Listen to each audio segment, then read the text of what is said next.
La tratta è presumibilmente urbana, il periodo è presumibilmente estivo, l'autobus è quasi vuoto.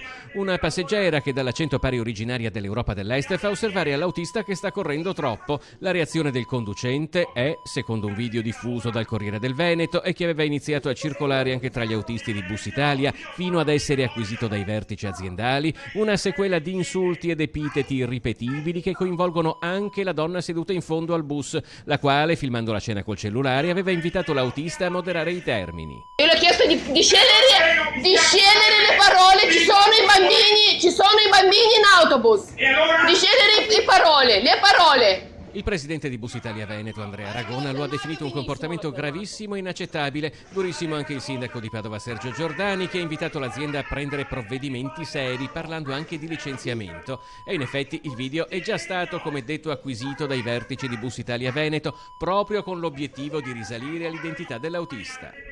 Se qualcuno avesse notizie lo invitiamo a comunicarcele, perché appunto siamo intenzionati a prendere dei provvedimenti nei confronti di chi ha utilizzato questo tipo di linguaggio con un atteggiamento assolutamente non accettabile.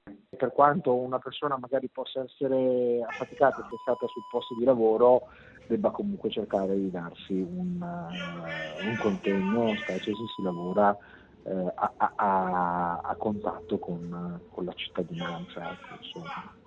Non si tratta di una arrabbiatura di un secondo. Guarda che ci sono anche i